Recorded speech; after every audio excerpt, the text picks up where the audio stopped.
ठरलं तर मग या मालिकेच्या 2 मार्चच्या भागामध्ये प्रेक्षकांनो होळी स्पेशल जबरदस्त एपिसोड आहे आणि या एपिसोडमध्ये अनेक गोष्टींचे उलगडे होताना आपल्याला दिसणार आहेत. अचानकपणे प्रतिमाची ढासळलेली तब्येत आणि त्याच्यानंतर ब्लड ग्रुप म्हणून होणारा सगळा सत्याचा उलगडा. कारण प्रतिमाचं ब्लड ग्रुप हे ओ निगेटिव्ह, तर आता तिच्या मुलीचंच म्हणजे सायलीचं पण ओ निगेटिव्ह आहे.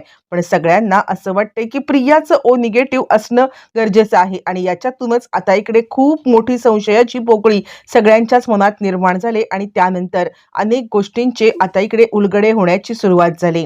आता सगळ्यांची भांडी तर फुटलेत. आता प्रियाचं भांड कसं फुटतंय या एपिसोडमध्ये इकडे सचिनला अर्जुन आणि सायली यांनी रंगे हात तर पकडलेलं आहे, पण आता सचिनचं सत्य अस्मिताच्या समोर आणणं सुद्धा गरजेचं आहे आणि त्यासाठी अर्जुन आता अस्मिताच्या रूम मध्ये आलाय. अस्मिताबाई उठ, अस्मिताबाई उठ लवकर. आणि सचिनचं सत्य आता सांगण्यासाठी तो अस्मिताला उठवतोय. अस्मिता झोपेतच आहे कारण तिला सचिनने मुळातच आता दिलेलं आहे ते म्हणजे जायफळ टाकून दूध आणि त्यामुळे अस्मिताला मात्र आता झोप अनावर होते आणि अस्मिता आता झोपेत आहे. पण त्याच वेळेला सचिन इकडे तिला सचिनला सचिनचं सत्य सांगण्यासाठी अर्जुन तिला उठवतोय आणि त्याच वेळेला अस्मिता उठते. काय झालं, काय झालं? आणि सचिनला अशा पद्धतीने का पकडलेस तू, सोड त्याला, असं म्हटल्यावरती मग अर्जुन काय घडलाय प्रकार तो सगळा अस्मिताला सांगतो. कशा पद्धतीने आता इकडे सचिन एका मुलीला बाहेर भेटायला गेला होता आणि त्याचबरोबर काय काय घडलं हे सगळं अस्मिताच्या समोर आता सांगितल्यावरती सचिन सांगायला लागतो, अस्मी तुला मी म्हटलं होतं ना की माझ्यावरती लोन आहे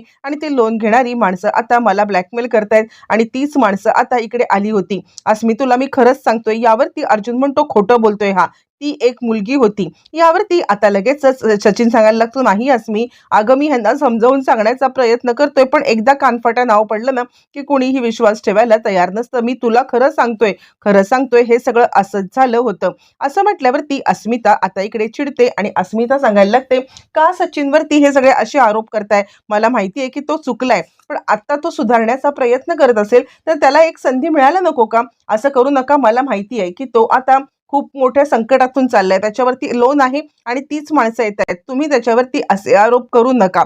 असं म्हणत ती सचिनची बाजू घेते. अर्जुन आणि सायली खूप चिडतात आणि तिकडून निघून रूममध्ये आल्यावरती आता इकडे अर्जुन खूपच चिडलेला आहे आणि आता सायली त्याला समजवत आहे, काय चाललंय काय तुमचं?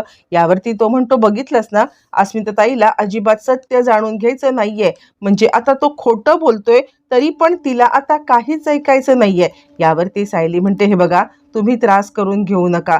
त्यांच्या डोळ्यावरती आता इकडे आंधळ्या प्रेमाची पट्टी बांधले. असं म्हणत ती आता अर्जुनला समजवते, पण अर्जुनची खूपच चिडचिड होत आहे आणि तसंच चिडचिड करत खूप उशिरापर्यंत ते दोघं जण बोलत बसल्यामुळे आता इकडे सकाळी दोघांनाही जाग येत नाहीये. आणि दुसऱ्या दिवशी ज्या वेळेला अर्जुनला त्याच्या स्टाफ मेंबरचा फोन येतो म्हणजे होळीच्या शुभेच्छा द्यायला, त्यावेळेला अर्जुन जागा होतो आणि त्यावरती आता इकडे ते स्टाफ मेंबर सांगायला लागतात, हॅप्पी होळी सर. यावरती अर्जुन म्हणतो, काय आज होळी आहे? आणि त्यावेळेला अर्जुनला जाग आले की आज होळी आहे म्हणून आणि अर्जुन आता लगेचच फोन इकडे ठेवतोय आणि परत झोपतोय आणि सायलीला जाग आले, अरे बापरे, आज तर खूपच उशीर झालाय आणि आता लवकर उठायचं होतं, आज पूर्णाचं जेवण करायचं आहे.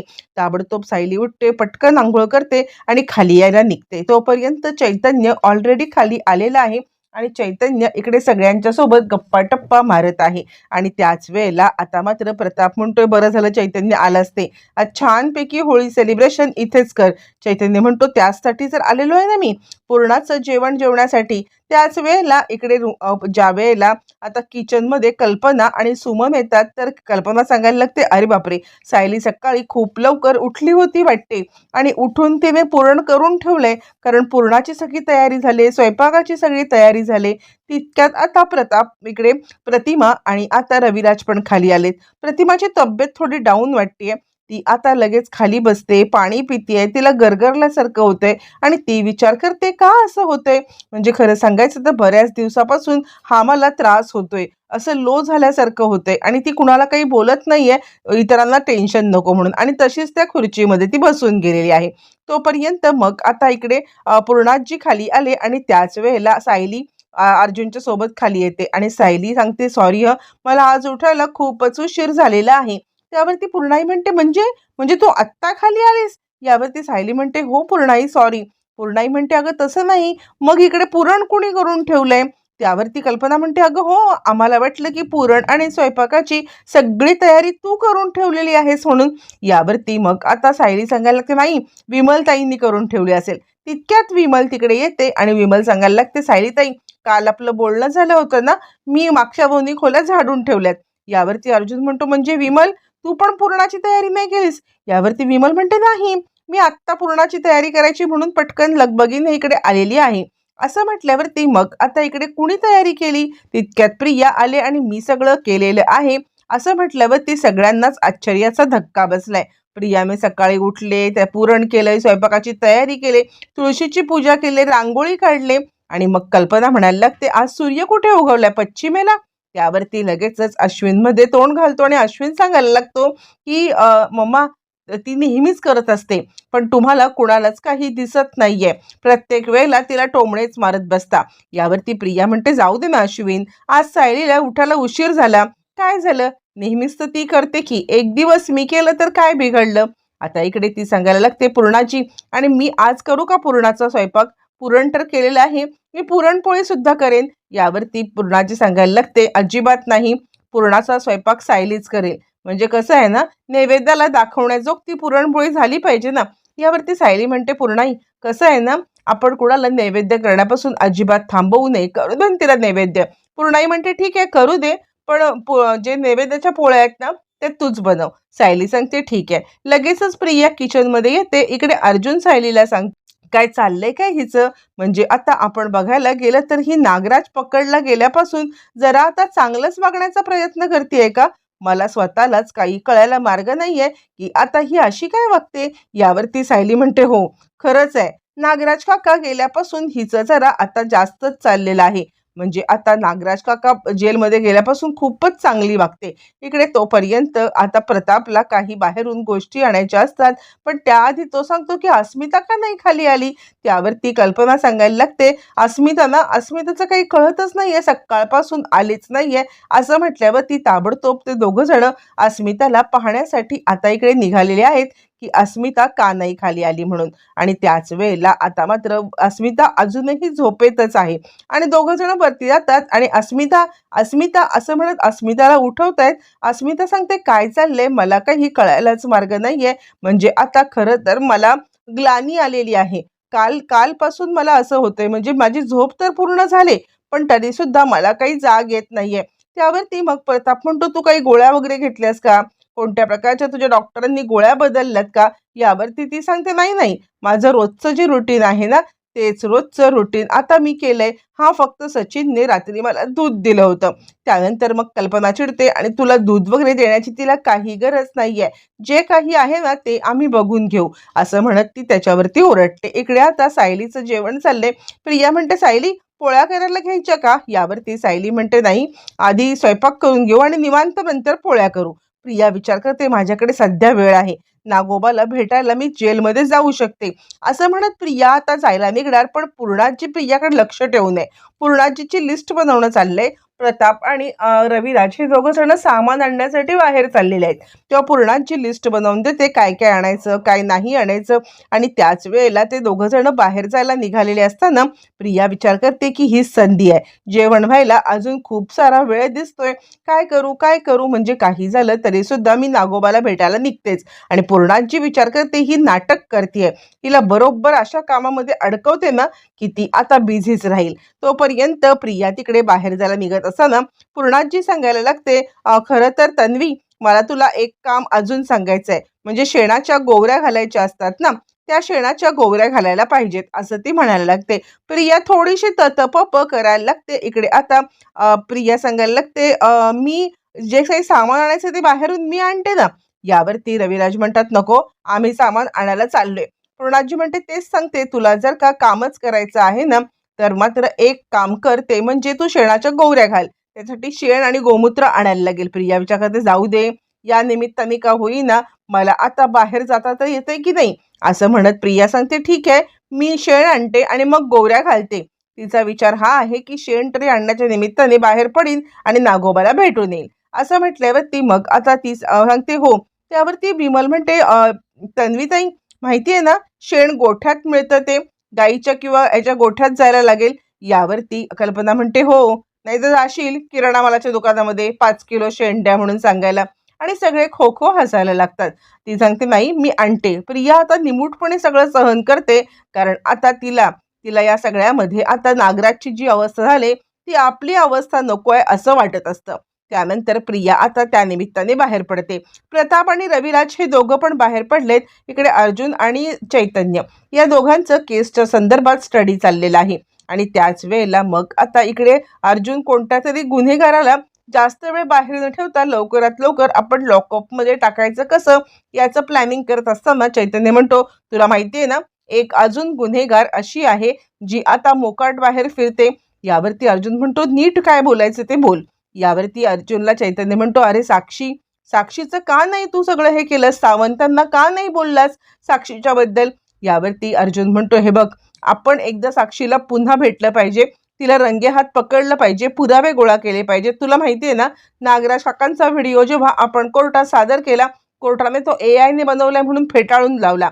आणि आत्ता जर का नुसतं फोटो दाखवला ते तर कोर्ट मान्य पण नाही करणार. म्हणून आपल्या हातात ठोस पुरावा असेल ना, तर साक्षीला पकडण्यासाठी आपण प्रयत्न करू शकतो. मला किती गिल्ट वाटते तुला माहिती आहे का. तितक्यात सायली आली आणि कसली गिल्ट, काय गिल्ट असं जेव्हा विचारते तेव्हा आता अर्जुन म्हणतो, नाही नाही, गिल्ट म्हणजे माझ्यामुळे तुला उठायला उशीर झाला ना सकाळी, त्याची गिल्ट. यावरती सायली सांगायला लागते, नाही नाही ठीक आहे, एवढं काही नाहीये, तुम्ही पटकन हे करून घ्या पोहे, मी येतेच, मला जेवण करायचं आहे. असं म्हणत सायली खाली जाते. इकडे तोपर्यंत अर्जुन चैतन्याला सांगतो, एक काम करूया आपण, म्हणजे मुळातच साक्षी आहे ना, तिला महिपतच्या घराच्या बाहेर कुठेतरी कुणीतरी पाहिलेलं असणार आहे किंवा तिथे आजूबाजूलाच ती राहत असणार आहे. एक काम करूया, आपण आता महिपतच्या इकडे जाऊया आणि तिचा फोटो दाखवून, जो फोटो माझ्याकडे आहे ना तो फोटो दाखवून आता या मुलीला कुठे पाहिलं का विचारूया. म्हणून दोघं जण आता इकडे निघालेत महिपतच्या घराच्या दिशेने. तोपर्यंत साक्षीने फोन केलेला आहे आणि ती सांगत आहे, येतोयस ना सचिन तू. सचिन म्हणतोय, सॅम असं काय करतेस तू, तुला बघितल्यानंतर मला आता चैन पडत नाहीये बघितल्याशिवाय. किती दिवस झाले आपण भेटलो नाहीये, त्यामुळे मी येणार नाही असं होईल का. तू चिंता करू नकोस, आपलं जे लोकेशन ठरले त्या लोकेशनवरती मी आता यायला निघालेलो आहे. असं म्हटल्यावरती आता इकडे तो अस्मिताला कसं मनवायचं किंवा अस्मिताला कसं पटवायचं म्हणून तो आता तिकडे विचार करतोय की ही तर बाई मला काही सोडणार नाहीये. आणि त्याच वेळेला अस्मिता तिकडे येते आणि अस्मिता आल्यावरती ती आता त्याला पोहे देते आणि ती सांगते, सचिन किती दिवस झाले तू रूमच्या बाहेर येत नाहीस, आपण इथेच असतो, मला असं वाटतं आज तरी होळी आहे, येशील का खाली तू. यावरती तो म्हणतो, हो सॅम, तू काळजी करू नकोस. मी हो अस्मिता, तू काळजी करू नकोस, मला कुणीही कितीही काहीही बोललं ना तरी तुला जर का वाटते मी बाहेर यावं तर मी नक्कीच बाहेर येणार आहे, अजिबात काळजी करू नको. असं म्हटल्यावर ती अस्मिता खुश होते. आणि त्यानंतर मग आता सचिन तिला सांगायला लागतो, मी तुझ्यासाठी होळीला ड्रेस घेऊन येतो. त्यानंतर तोंड वाकडं करत तो बोलायला लागतो, अस्मी, अगं मी तुला म्हटलं तर खरं की मी तुला होळीला ड्रेस आणतोय, पण माझ्याकडे एकही रुपया नाहीये, काय करू. यावरती अस्मिता म्हणते, हे घे कार्ड माझं, जितके हवे तितके पैसे काढतो. आणि ती अस्मिता त्याला कार्ड देते आणि तो निघालेला आहे. इकडे तोपर्यंत आता सगळेच जण आलेले आहेत सामान वगैरे घेऊन आणि सामानाची लिस्ट आता काय आणलंय व्यवस्थित म्हणून प्रतिमा उठले सामान चेक करायला. प्रतिमा सामान चेक करायला उठते आणि तिला चक्कर येते. चक्कर आल्यावरती सगळेच जण खूप पॅनिक झालेत. काय झालं, काय झालं. प्रतिमा, अगं तुला त्रास होतोय, तू बोलत का नाहीयेस. प्रतिमा म्हणते, नाही इतकं काही नाहीये. प्रताप सांगायला, तो एक काम कर, आत्ताच्या आत्ता हॉस्पिटलमध्ये जाऊया. प्रतिमा सांगते, आज नको, आज होळी आहे, उद्या जाऊया. तितक्यात अश्विन आले. काय झालं प्रतिमा आत्या. त्यावरती लगेचच रविराज म्हणायला लागतात, अरे अश्विन, तू तर म्हटला होतास ना की आता हिच्या काही चेकअप करायला पाहिजेत, तर आपण चेकअप करून घेऊया का. यावरती अश्विन म्हणतो, चल प्रतिमा, त्या आत्ताच्या आत्ता आपण चेकअप करून घेऊ. यावरती ती म्हणते, नाही रे अश्विन, आज नाही, मी आता तुला सांगतेय ना, आपण एक काम करूया, उद्या चेकअप करूया आपण सगळं. असं म्हटल्यावरती मग आता उद्या चेकअप करायचं ठरतं. पण तो उद्या उजाडायच्या आधीच मोठी गोष्ट घडते. ज्या वेळेला प्रतिमा आता इकडे होळीची पूजन करत असते त्याच वेळेला एक मोठं लाकूड तिच्या दिशेने उलटं येतं आणि सायली प्रतिमाला वाचवते. पण हा धक्क्यामध्ये प्रतिमाला चक्कर येते, ती खाली पडते आणि तिला आता हॉस्पिटलमध्ये ॲडमिट केलं जातं. हॉस्पिटलमध्ये ॲडमिट केल्यावरती अश्विन सांगायला लागतो, रक्तामधलं हिमोग्लोबिनचं प्रमाण खूपच कमी झालंय आणि त्याचमुळे आपल्याला ताबडतोब आता इकडे ब्लड तिला चढवायला लागेल. यावरती लगेचच सांगायला लागतो रविराज की तिच्या मुलीचं म्हणजेच तन्वीचं ब्लड ग्रुप आहे ना ए निगेटिव्ह, तर आपण तिला तेच द्यायला सांगूया. प्रिया हे ऐकते आणि तिचं ब्लड ग्रुप ए निगेटिव्ह नाहीये, म्हणून आता इकडून पळून जाण्याशिवाय आपल्याकडे कोणता पर्याय नाहीये आणि प्रिया आता लगेचच पळून जाते. अश्विन कॉल करतोय, प्रिया कॉल उचलत नाहीये. आता त्यानंतर लगेचच अश्विन सांगतोय रविराजांना की तन्वीचा फोन तर लागत नाहीये, पण आता सायली वहिनीचा ब्लड ग्रुप ए निगेटिव्ह आहे आणि तो आम्ही चेक केलाय आणि त्यामुळे प्रतिमा त्याला ते ब्लड देण्यात आलेलं आहे. आता याच ब्लड ग्रुपवरून प्रिया तन्वी नाही या सत्यापर्यंत सायली अर्जुन पोहोचणार आहेत आणि दुसऱ्या वर्षी धुलवडीच्या दिवशी तिचे आता ब्लड सॅम्पल DNA टेस्टसाठी दिले जाणार आहेत.